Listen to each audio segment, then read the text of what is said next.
O Espírito Santo é tão poderoso, né? A palavra se renova de uma forma tão poderosa, que eu acho que na verdade não é continuar, né? É começar. Porque a gente crê que o Espírito Santo, através dessa palavra poderosa, ele vai nos mostrando tantas coisas, na verdade. Tantas coisas vão sendo descortinadas e a gente vai aprendendo, porque é assim, uma palavra, né? Podemos dizer que tão antiga, mas tão nova, né? Eu falei sobre a fé que justifica a lei, baseada no capítulo 4 de Romanos. Mas para chegar no capítulo 4, eu li com a igreja pela manhã, Romanos 3, no finalzinho, lá no verso 27. E eu quero ler com você aqui para a gente poder caminhar e chegar lá no final do ponto 2, que foi aonde nós paramos pela manhã, tá? Aí você pode pensar, mas eu queria o conteúdo da manhã. Não tem problema, hoje a tecnologia nos proporciona isso estar gravado. Então depois, se você está aqui à noite e não esteve pela manhã, e quer acompanhar de uma forma diferente, além daquilo que o Espírito vai falar com você agora, porque a palavra se renova, né? E o Espírito Santo fala de uma forma diferente, sim. Você pode também ir lá e ouvir, né?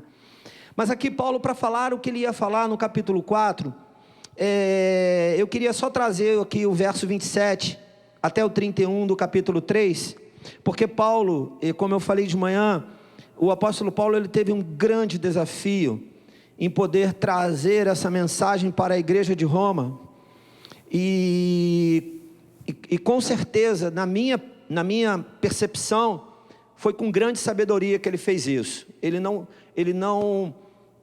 foi negligente naquilo que ele queria compartilhar com a igreja. O que ele queria compartilhar era muito poderoso, mas para que aquele poder pudesse entrar no coração daqueles homens, e preste atenção nisso, para que o novo entre, a gente precisa de alguma forma entender que as coisas velhas já passaram, não é verdade? E o que de fato que é velho, que já passou, que não precisa mais fazer parte da minha vida.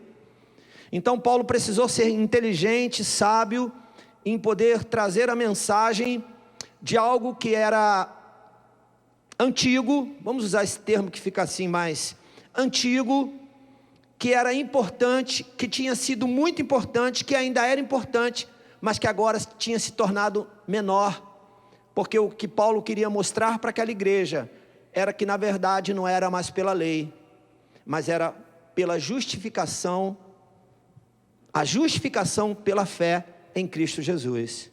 Tinha mudado, e quando muda eu preciso estar atento. Então olha como é que ele começa a falar aqui no... Começa não, né? O texto vem falando, mas a partir do verso 27 do capítulo 3 diz assim: onde está então o motivo de vanglória? Ele está falando porque o motivo de vanglória, porque na verdade você vai entender no decorrer da explanação de que o que nos torna o que nós somos não é as obras que nós fazemos, mas sim a fé que nós temos. Amém? E aí ele diz assim, onde está então o motivo de vanglória? É excluído? Baseado em que princípio? No da obediência à lei? Não, mas no princípio da fé. Pois sustentamos que o homem é justificado pela fé, independente da obediência à lei. Deus é Deus apenas dos judeus? Ele não é também o Deus dos gentios? Fale comigo, igreja. Sim. Ele não é só o meu e o teu Deus.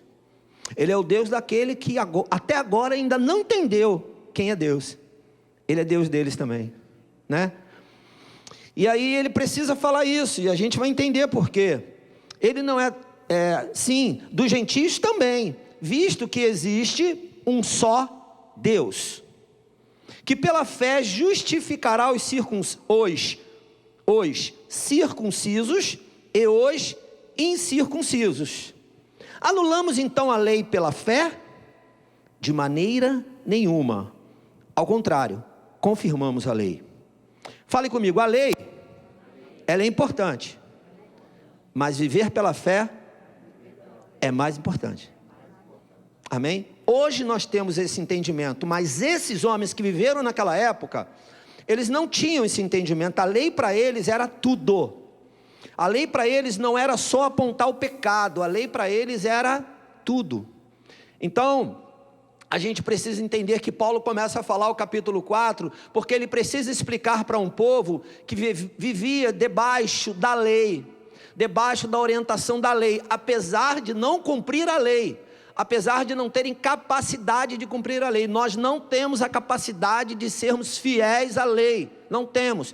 O que nos mantém vivo é a graça de Jesus, não é verdade? Porque senão o pecado nos consumiria. E aí aquele povo ali, né, que agora tendo a oportunidade de ter a graça de Cristo, de serem justificados pela fé em Cristo Jesus, eles ainda estavam sendo conduzidos na sua mente, no seu coração, por aquela lei que ela já não era mais suficiente para a vida deles. Ela foi até um ponto, e ela é importante, mas só que ela vai até um ponto, e esse ponto a gente precisa parar e pensar, e entender pelo Espírito de Deus, que foi importante, foi suficiente, mas não é tudo que a gente precisa. Para que houvesse salvação, precisou de algo a mais do que a lei. Precisou do sangue de Jesus derramado. E era aí que Paulo queria chegar. Mas Paulo, com maior educação, com maior amor, com maior cuidado, ele vai compartilhar...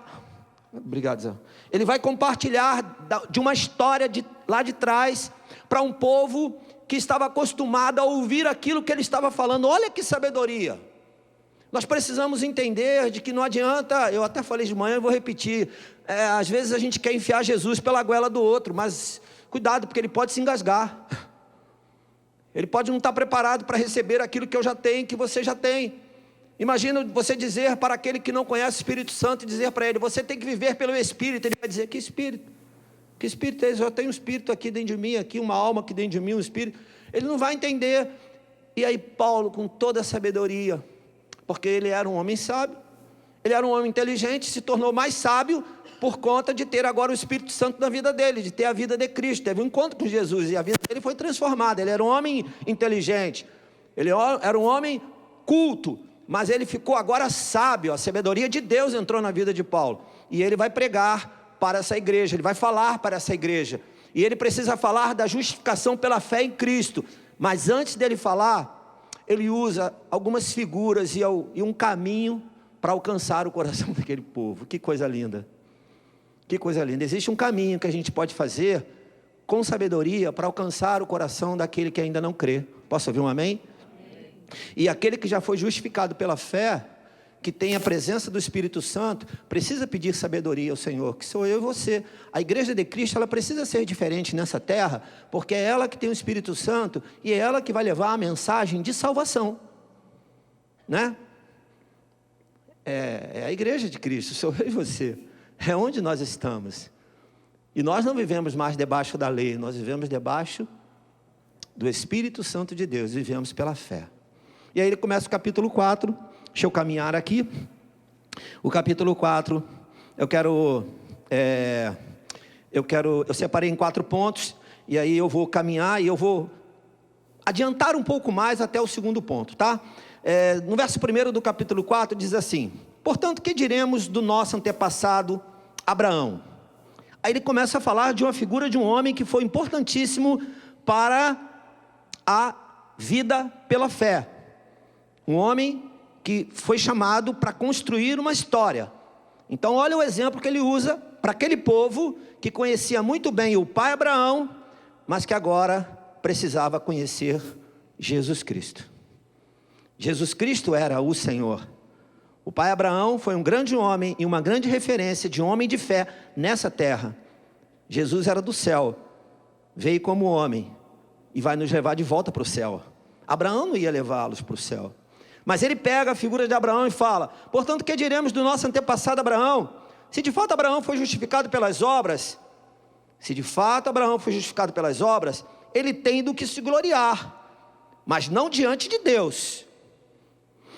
Que diz a Escritura? Abraão creu em Deus, e isso lhe foi acreditado como Justiça. Aí nós lembramos, né, de Gênesis capítulo 15, verso 6, que Deus fala com Abraão sobre ele sair ali da tenda, olhar as estrelas dos céus, e aí a Bíblia diz que Abraão creu, e por ele ter crido, a fé lhe foi imputada como justiça, não é verdade?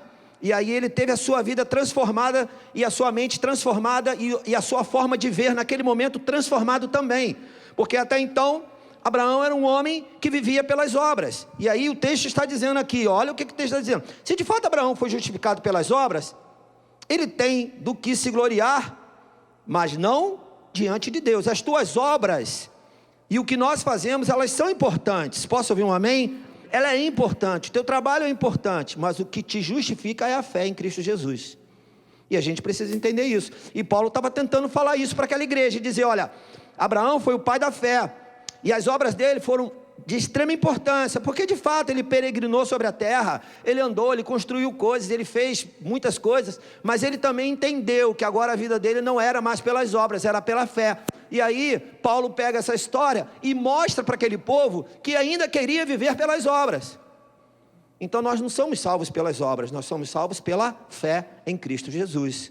Isso precisa ficar claro para mim e para você. Sabe por quê? Porque às vezes eu posso me sentir injustiçado diante daquilo que eu faço, das obras que eu faço.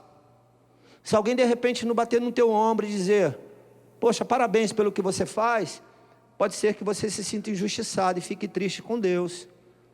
Mas o que te justifica não é a tua obra, não é o tapinha no teu ombro, é Jesus. Amém? E fique feliz com isso, porque não tem nada mais poderoso do que isso. Amém? E aí o texto continua, está em Gênesis 15, 6, depois você consulta lá. Ora, o salário do homem que trabalha não é considerado como favor, mas como dívida. Todavia, o salário do homem que trabalha não é considerado como favor, mas como dívida. Todavia, aquele que não trabalha, mas confia em Deus, que justifica o ímpio, sua fé lhe é creditada como justiça. Amém? Queridos, sabe qual é o trabalho que nós temos? De crer. Mas olha, é crer mesmo. Não é brincar de crer, não. Não é, hoje eu creio, amanhã eu tenho dúvida. Hoje eu creio, amanhã eu tenho dúvida. Diante de uma única circunstância eu fico oscilando nela. Não. Eu quero te desafiar a você deixar que o Espírito Santo construa no seu coração uma vida de fé, uma convicção, uma certeza. Se você tiver dúvida, todos os dias abre Hebreus 11, verso 1 e lê.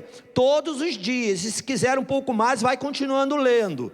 Que você vai ver os heróis da fé ali, o que eles fizeram, para que eles chegassem e pudessem nós hoje contar a história deles. Eles viveram pela fé, mas é uma fé de verdade.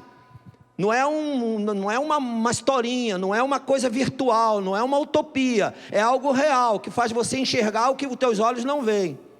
Era isso que Paulo estava tentando mostrar para eles, e mostrando a partir da história. Isso que era mais lindo, que era mais importante. Mostrando a partir de fatos. Por que fatos? Porque Abraão creu, e por ele crer, lhe foi creditado a justiça pela fé.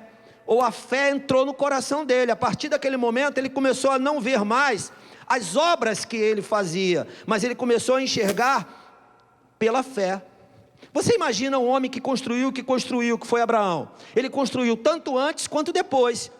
Se você for estudar a história de Abraão, você vai ver que quando ele foi chamado por Deus lá em Gênesis capítulo 12, ele já era um homem rico, ele já era um homem bem sucedido, a história dele já era boa, onde ele morava, onde ele vivia, ele já tinha recursos. Aí Deus fala para ele, larga tudo, sai daí, larga até a parentela e vai para um lugar que eu ainda vou te mostrar. Aí ele sai mesmo, ele vai.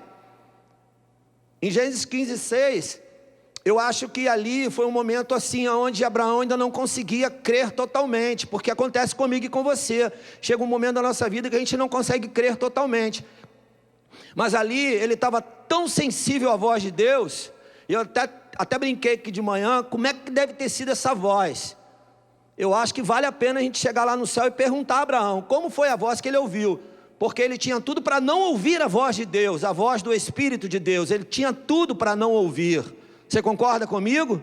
Ele era um homem que vivia num lugar onde o paganismo prevalecia, mas ele ouviu a voz de Deus. Aí você pode ter a dúvida hoje: como que é a voz de Deus? Por que eu não ouço a voz de Deus? Pode ser que Deus esteja falando com você, e de repente você não consegue ouvir. Por que você não consegue ouvir? Por quê? Precisamos pedir ao Espírito Santo de Deus que me ajude, que foi para isso que ele veio, para me ajudar, para me ensinar a ouvir a voz de Deus.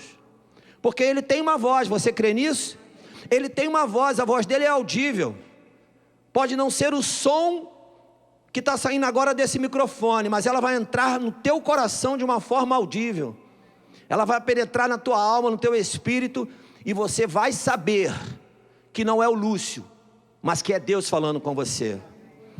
Mas eu preciso tomar uma decisão como Abraão tomou. Ele olhou as estrelas dos céus, e aí quando ele olhou, ele creu. Quando ele creu, Deus falou para ele: agora sim, agora você vai caminhar, agora você vai chegar aonde eu te chamei para você chegar, para fazer aquilo que você tem que fazer. Abraão estava debaixo de uma promessa. Promessa, sabe o que é promessa? Acho que você sabe o que é promessa, não sabe? É algo que alguém te prometeu, que alguém falou: vou fazer. E o homem pode até falhar, mas Deus não falha comigo e com você. Deus não falha. Em Gênesis capítulo 17, Deus faz a aliança com Abraão e fala: olha, eu estou fazendo uma aliança com você e não mudo. Você pode até mudar, Abraão, mas eu não mudo a aliança com você. E ele ali confirmou a aliança, e ela aconteceu, porque eu e você somos a geração, a descendência de Abraão. Você sabia? Porque se você for estudar a genealogia, sabe quem está lá no final dela? Jesus. Jesus. Que foi quem nos salvou. Você é filho? Você é filho? Herdeiro com Cristo?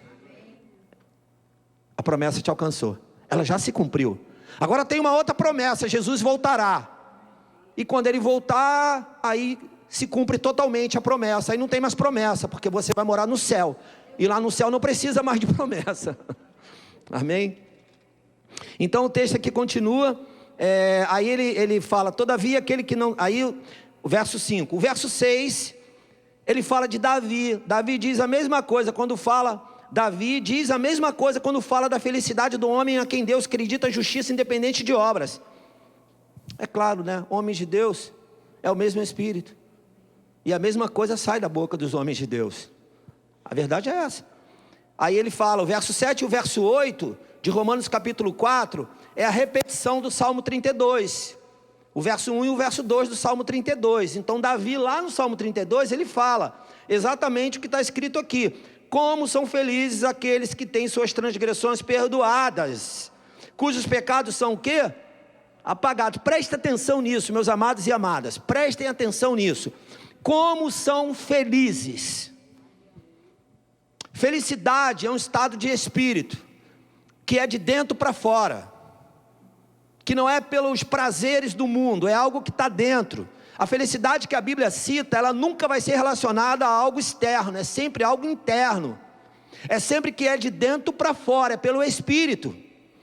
Lembra da bem-aventurança? A bem-aventurança é uma felicidade completa. A tradução da bem-aventurança é uma felicidade completa, que eu não tenho alcance a ela se não for pelo Espírito. E aí o salmista fala: como são felizes aqueles que têm suas transgressões perdoadas, cujos pecados são apagados. Como é feliz, ele repete, aquele a quem o Senhor não atribui culpa. E vou te dizer uma coisa: o pecado traz a culpa, e muitas vezes você diz não para o pecado, mas o teu sentimento de culpa fica dentro de você, fica lá, te catucando, te apontando, dizendo para você: olha, tá vendo, não adianta nada você se sentir do jeito que você está se sentindo, porque você errou lá atrás. A culpa é desculpa o que eu vou falar, mas é uma desgraça, porque é a falta da graça. Mas quando a graça de Cristo entra, a culpa vai embora. E como são felizes aqueles aquele a quem o Senhor não atribui culpa.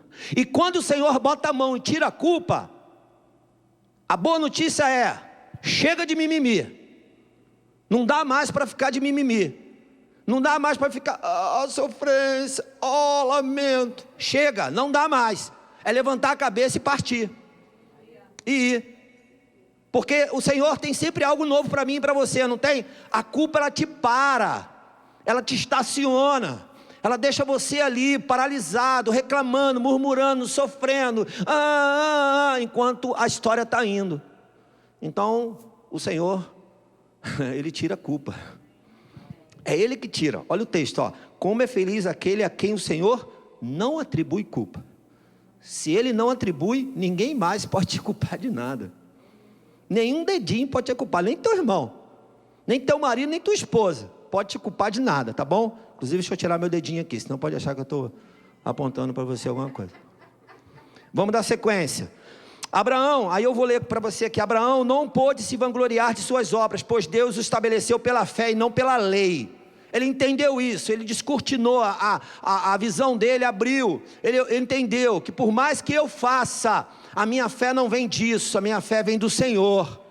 A minha fé vem do Senhor, é um sopro, é uma palavra que entrou no coração de Abraão. Presta atenção nisso. Não é o que você faz, mas é o tanto que você crê.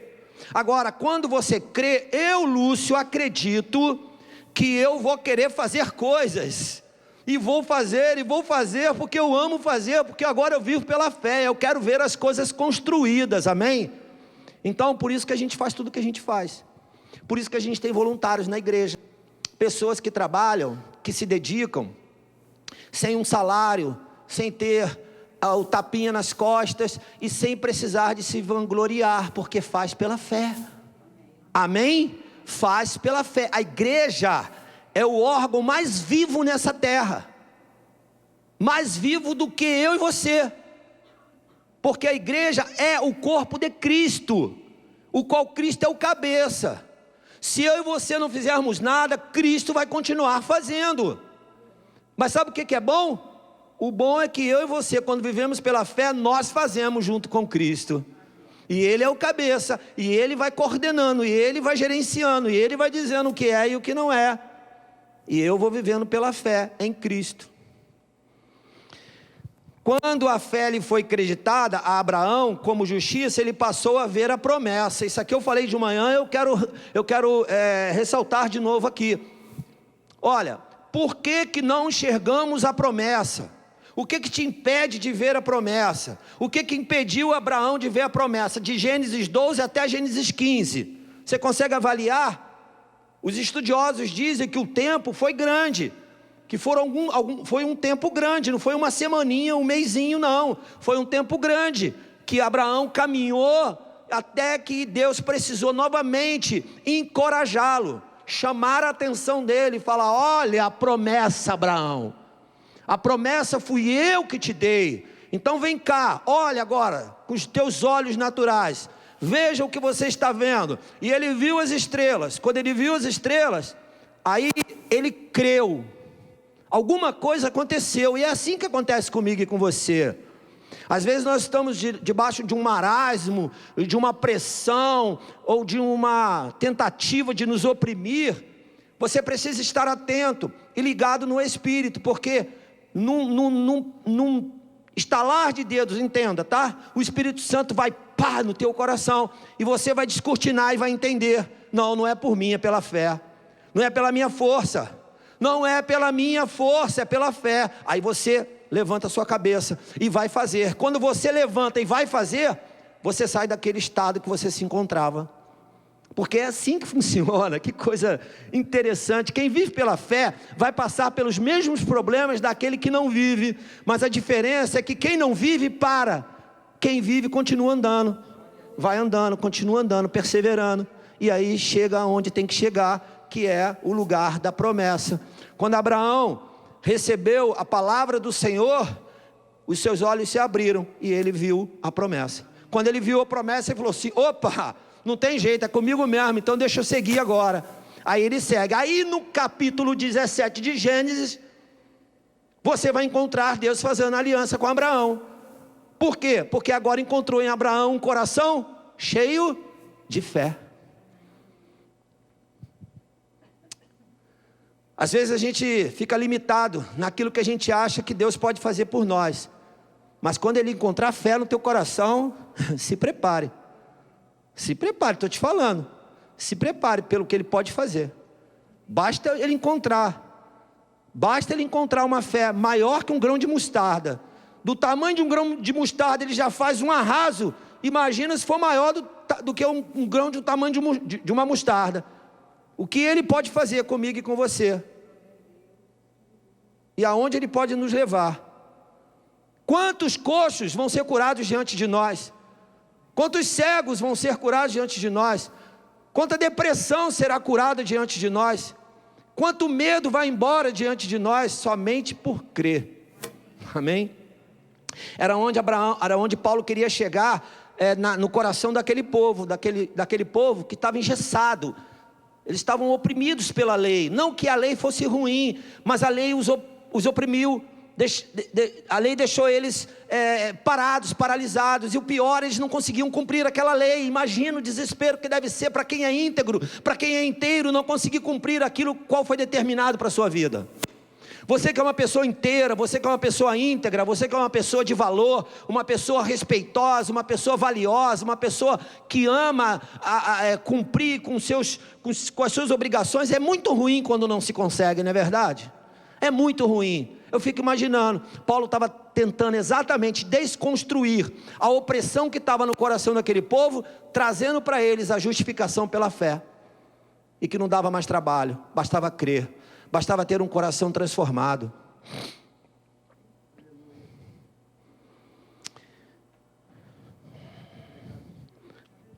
O segundo ponto eu falei também de manhã, do verso 9 ao verso 12. Destina-se essa felicidade apenas aos circuncisos ou também aos incircuncisos? Eu expliquei um pouquinho de manhã a questão da aliança que Deus fez com Abraão, né, e trouxe a circuncisão, que era uma marca no corpo daquele que cria, para que houvesse a aliança, fortalecimento da aliança, e a certeza de que aquela pessoa andava com Deus, e quem não andasse seria tirado da presença de Deus. Então a circuncisão ela era importante, muito importante, mas ela não era o fator principal. Destina-se essa felicidade apenas aos circuncisos ou também aos incircuncisos? Já dissemos que no caso de Abraão, estou no verso 9, tá? A fé lhe foi acreditada como justiça. Sobre quais circunstâncias? Antes ou depois de ter sido circuncidado? Não foi depois, mas antes. Assim ele recebeu a circuncisão como sinal, como selo da justiça que ele tinha pela fé, quando ainda não fora circuncidado. Portanto, ele é o pai de todos os que creem, sem terem sido circuncidados, a fim de que a justiça fosse creditada também a eles. E é igualmente o pai dos circuncisos, que não somente são circuncisos, mas também andam nos passos da fé que teve nosso pai Abraão, antes de passar pela circuncisão. Você pode não ter entendido muito essa leitura rápida, mas eu vou tentar te explicar. Aqui estava acontecendo, Paulo estava trazendo a realidade do rito da circuncisão, daquilo que tinha acontecido para que o povo fosse separado. Você é de Deus, você não é de Deus.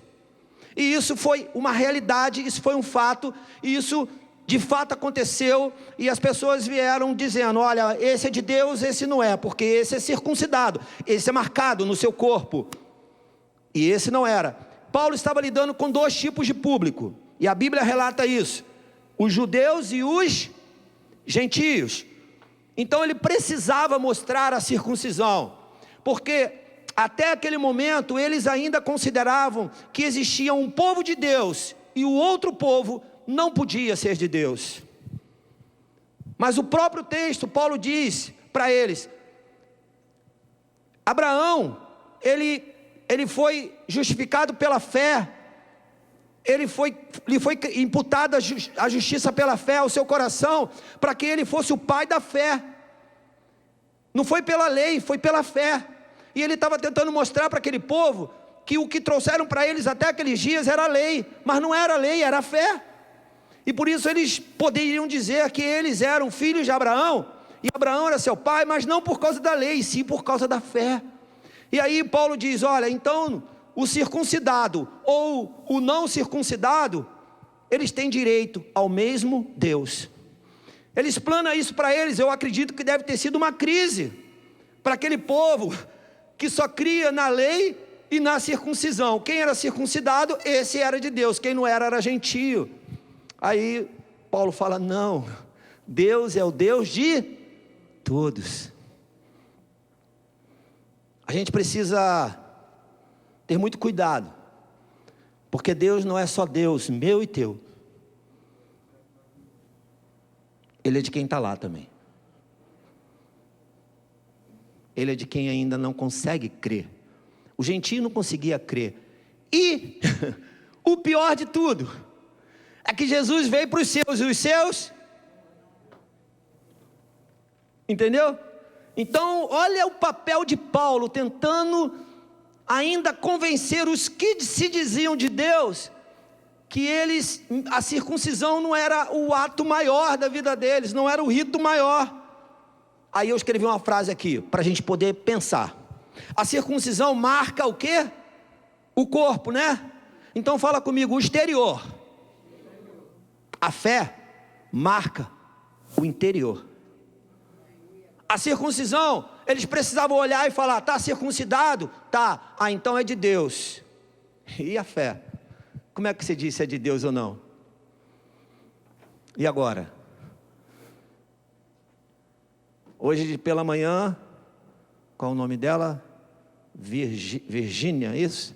Virgínia recebeu Jesus aqui. A Bíblia diz que se você crê no teu coração e confessa com a tua boca que Jesus Cristo é teu Senhor, você será salvo. Quem de nós aqui pode levantar a bandeira de que ela não creu? Nenhum de nós. Nenhum de nós. Você pode até nem ver mais a Virgínia, que não vai acontecer em nome de Jesus. Ela vai voltar, ela vai estar aqui, ela vai ser acompanhada. Mas a gente não tem como medir isso. Mas a circuncisão tinha. A circuncisão, eu olhava o menino lá, acho que era mais ou menos 13 anos, ele era circuncidado. Quando ele tinha 15, se eu fosse querer confirmar se ele era circuncidado, tinha a marquinha lá. Mas a fé não. A fé não tem como medir hoje a fé que está no teu coração. Como é que a gente chamaria um medidor de fé hoje? Tem os nomes de medidor, não tem? A Drica é especialista em arquiteta, tem uns... Como é que chamaria, Drica? Fermômetro. É isso aí. Um fermômetro. Para medir a nossa fé. Mas não tem, graças a Deus que não tem. E graças a Deus que eu não preciso ficar medindo a sua e nem você a minha. Só que quando a gente vive pela fé, a gente vive uma história diferente. E até é interessante que as nossas obras, elas são diferentes. E um pouco mais, nós somos diferentes quando vivemos pela fé. Nós somos diferentes. Porque nós não cremos naquilo que nós vemos, e sim naquilo que nós cremos, naquilo que nós não enxergamos, naquilo que ainda está fora da nossa visão natural. Isso é loucura para o mundo, mas isso é saúde para quem crê. Porque se você vive pelo que você vê, nós estamos fadados à morte. Nós estamos, era o que Paulo estava falando para eles. Paulo estava falando isso para eles. Então a circuncisão marca o exterior, a justiça pela fé em Cristo marca o interior. Quem muda a sua história é Cristo e não o homem. Então eles tinham que entender, quem mudaria a história deles, ou quem mudou a história deles, quem ia levá-los à salvação não era Abraão, nem Davi, mas era Jesus, o justo. Amém? O ponto 3 que eu quero compartilhar com você, ali não dá para ver, né? Ali não. 19:52 e está acabando. Está acabando, né? Tá. Então, foi a introdução. Foram os 2 pontos que eu falei de manhã. E o que eu faço agora? Foi bom para você? Pode terminar agora? Porque nós somos livres para poder tomar a decisão que a gente quiser tomar. Você já foi abençoado? Porque eu falando aqui, eu já fui. Então vamos para o ponto 3, pode ser que um dia eu fale o 4. O 3 é o seguinte, é do verso 4, é do verso 13 ao 17, então em menos de 8 minutos a gente tem que falar. Porque nós precisamos ser criteriosos com a hora, né? Não foi mediante a lei que Abraão e sua descendência receberam a promessa de que ele seria herdeiro do mundo, mas mediante a justiça que vem da fé. Ele vem repetindo isso. É importante a repetição dele para aquele povo. É importante você ouvir de novo. Não é pela lei, é pela fé. Não é pela lei, é pela fé. Amém? Pois, se os que vivem pela lei são herdeiros, a fé não tem valor. E a promessa é inútil. Olha a promessa aí. Porque a lei produz o quê? Fale comigo bem forte. A lei produz o quê? A ira. Não é verdade? Eu quero dar uma paradinha aqui. E se eu parar por aqui e falar o que eu tenho para falar, já está bom demais. A lei, eu escrevi isso aqui, vou ler para você. Eu vou ler de novo aqui. O verso 14. Pois se os que vivem pela lei são herdeiros, a fé não tem valor. Porque a fé é que vai trazer a promessa e não a lei. Está entendido isso? Amém? Até hoje precisa ser assim. Não é pela lei, é pela fé que você vai tomar posse da promessa. E a promessa é inútil, porque a lei produz a ira. Preste atenção nisso. E onde não há lei, não há o quê? Transgressão. Eu escrevi: a lei não livra o homem do pecado. Eu falei isso de manhã, mas agora eu estou lendo. Ela aponta o pecado. Ela diz: olha, tem o pecado. Isto que acontece na minha vida e na sua vida traz o que no nosso coração? Ira. Está escrito. A lei produz o quê? A ira. Porque quando o pecado é apontado, e o pecado é nojento, é feio, é ridículo, é inútil, não é bom, ele produz em nós o quê? A ira. Por que ele produz a ira em nós? Porque aquilo que eu não quero fazer, eu faço. Então, eu preciso entender que quando Paulo fala aqui para eles, eu fico pensando que os caras devem ter entrado numa crise. Porque imagina falar para quem vivia da lei, dizer que a lei produzia neles uma ira, e eles não entendiam que ira era essa. Provavelmente com o coração todo endurecido, enrijecidos, magoados, feridos, né?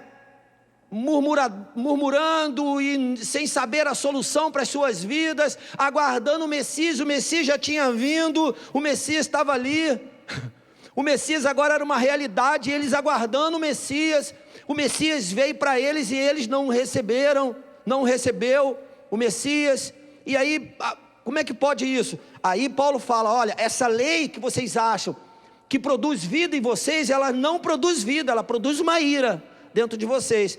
E aí, eu quero dizer uma coisa para você: se nós ficamos presos à lei, e a lei aponta o pecado, e nós ficamos presos ao pecado, nós ficamos longe de desfrutar, sabe de quê? Fale comigo bem alto: da promessa. Porque eu estou irado, eu estou chateado, porque o pecado está aqui na minha mente, está no meu coração, e eu não sei o que fazer, e eu quero fazer diferente, e eu não faço.